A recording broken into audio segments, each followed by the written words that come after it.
Eco 360.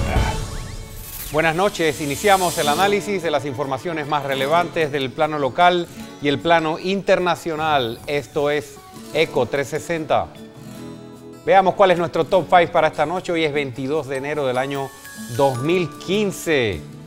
Top 5, Cucalón y cobranzas del Istmo. Un tema que le hemos estado dando seguimiento aquí desde el principio. Hay movimiento en este caso. Top 4, Asamblea Nacional y Ley 55. A partir de este bloque nos acompañará aquí en Eco 360 el diputado Luis Eduardo Quiroz del Partido Panameñista. Top 3, investigación a diputados. No solo hay que hablar del blindaje, sino de la posibilidad real de que se investigue a los diputados que cometieron actos ilegales. Top 2, relación PRD-panameñismo. Revisemos con el diputado Luis Eduardo Quiroz cómo va este llamado pacto de gobernabilidad, sobre todo ahora que empiezan a presentarse proyectos de ley como el de antiblindaje.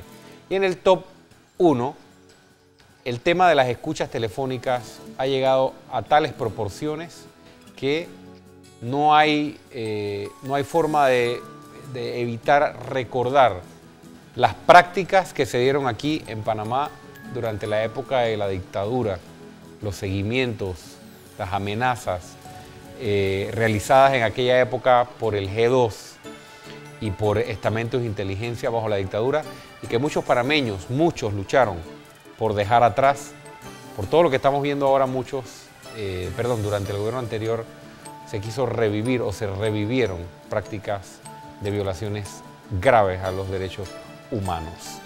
Recuerde que a lo largo de Eco 360 usted puede ver el programa, escribirnos, puede verlo a través de www.ecotvpanamá.com y también ver todos nuestros contenidos a través de nuestro canal de YouTube, donde están todas las entrevistas, Eco TV Panamá.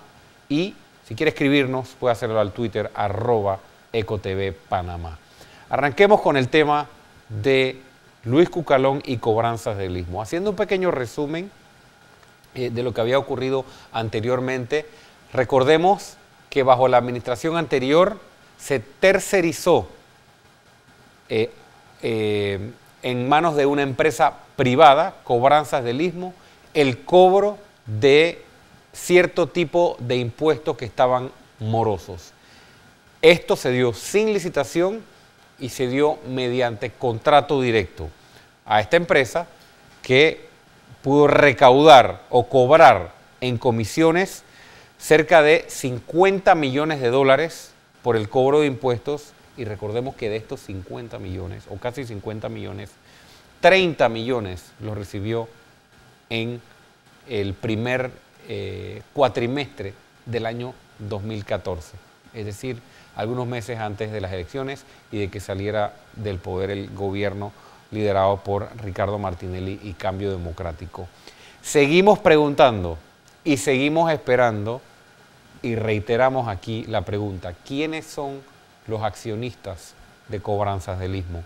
Los panameños queremos saber quiénes son, y la razón es evidente, porque queremos saber quiénes son los que realmente se beneficiaron de un contrato que nació ilegítimo y que nació ilegal. Bueno, este contrato fue declarado nulo por el nuevo director general de ingresos, y recordemos aquí, y aquí lo analizamos, todo lo que ocurrió con la Autoridad Nacional de Ingresos Públicos y el fallo aquel de la Corte que declaró ilegal e inconstitucional esta institución porque se le delegaban funciones que solo podían reposar bajo el Ejecutivo.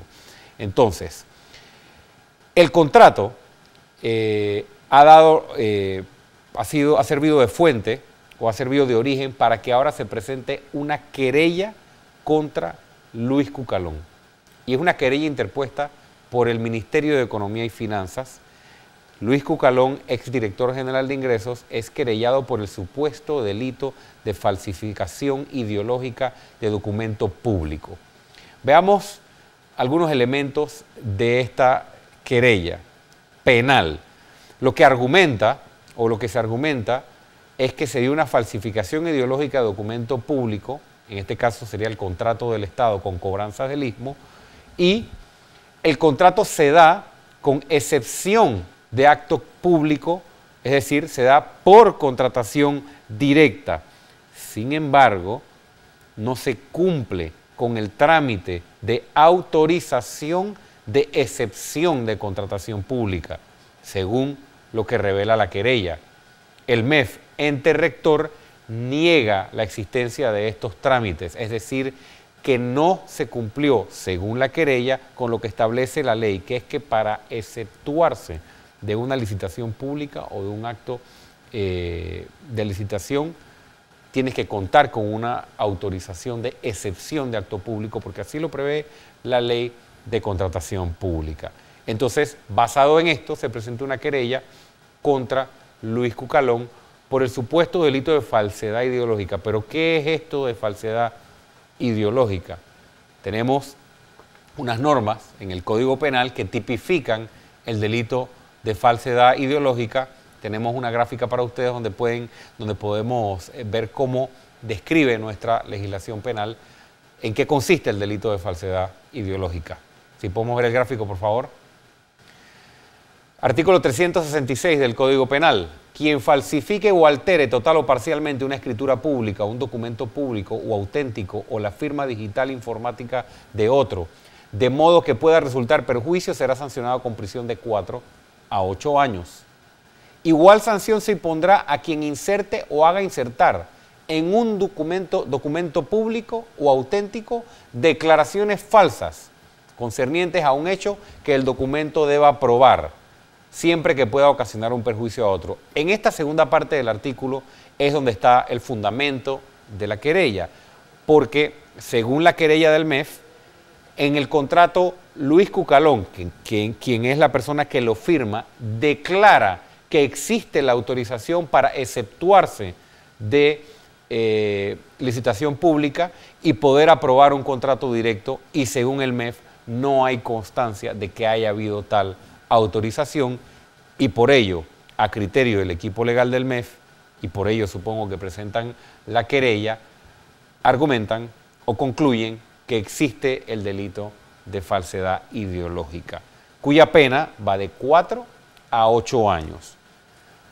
Esto está recién presentado y le tenemos que dar seguimiento a ver cómo responde el Ministerio Público ante esta querella.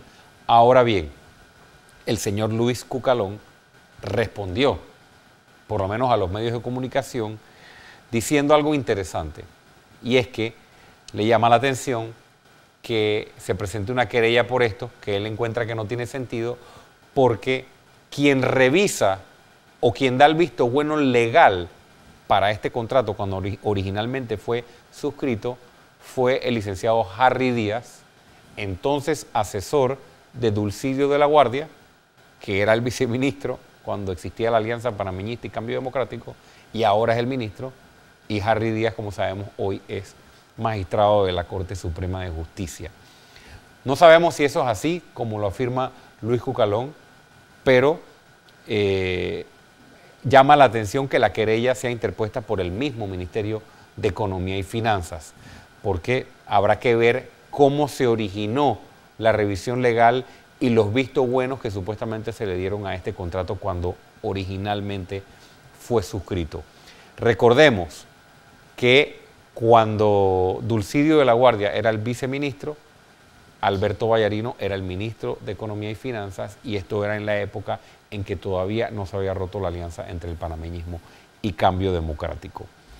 Se declaró ilegal la Autoridad Nacional de Ingresos Públicos, se declaró nulo el contrato con cobranzas del istmo, y ambas, tanto la institución como el contrato, se demostraron ser o tener un origen contra Constitución, contra la ley, ilegítimos. Entonces uno se pregunta, todo ese dinero que se cobró en comisiones para esta empresa, significa que se cobró a raíz de un acto ilegítimo, a raíz de un supuesto delito de falsedad ideológica, que es el que sustenta este contrato. ¿Qué ocurriría entonces con esta empresa y con todo lo recaudado?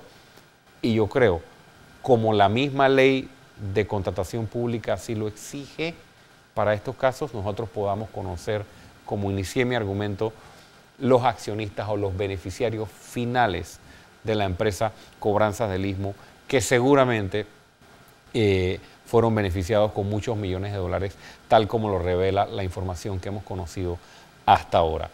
Hasta allí va el caso de Cobranzas del Istmo y de Luis Cucalón.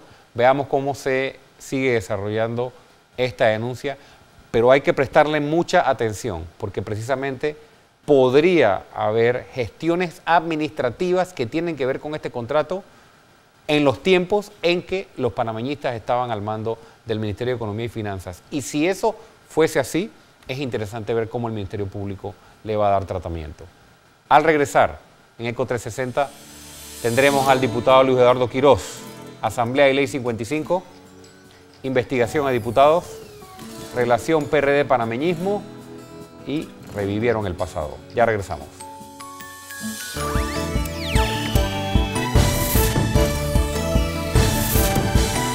ECO 360.